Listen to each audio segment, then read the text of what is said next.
টানা 10 দিন সারা দেশে বন্ধ থাকার পর চালু হয়েছে মোবাইল ইন্টারনেট সেবা। রোববার বিকেল 3টের পর থেকে ধীরে ধীরে এই সেবা চালু করা হয়। এছাড়াও 5 জিবি ইন্টারনেট বোনাস দেওয়ার কথা জানিয়েছেন ইন্টারনেট প্রতিষ্ঠানগুলো। কিন্তু ইন্টারনেট চালু হলে অনেক গ্রাহকরা এখন পর্যন্ত এই অফারটি পাননি।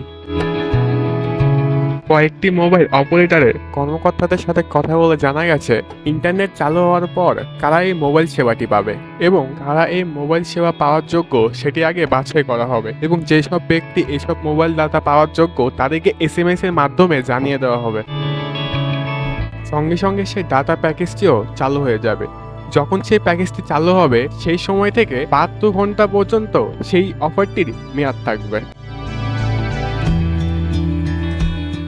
ডাটা প্যাকেজ পাওয়ার ক্ষেত্রে গত 18ই জুলাই আনুমানিক রাত 9টার দিকে সারা দেশে ইন্টারনেট শাটডাউন হওয়ার পর ওই সময় আগে যেসব গ্রাহক ডাটা প্যাকেজ কিনেছিল এবং ইন্টারনেট সেবা বন্ধের 10 দিনের মধ্যে মেয়াদকাল শেষ হয়েছে তারাই কেবল বোনাস 5 জিবি ইন্টারনেট পাবেন। তাছাড়া 1 থেকে 1.5 জিবি ইন্টারনেট অবশিষ্ট ছিল এমন গ্রাহকের ক্ষেত্রে বাছাই করা হবে বলেও জানিয়েছেন অপারেটররা।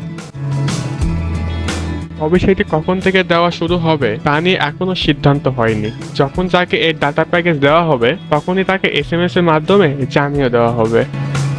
তো বন্ধুরা, আজকে আমাদের এই অর্থ খবর আপনাদের কাছে কেমন লেগেছে তা অবশ্যই আমাদেরকে কমেন্টের মাধ্যমে জানাবেন। ভিডিওটি যদি ভালো লেগে থাকে একটি লাইক করবেন এবং বন্ধুদের সাথে শেয়ার করবেন এবং আমাদের পরবর্তী খবরগুলো পেতে আমাদের চ্যানেলটিকে সাবস্ক্রাইব করে পাশে থাকা বেল আইকনে চাপ দিবেন। সেই পর্যন্ত ভালো থাকুন, সুস্থ থাকুন, ধন্যবাদ।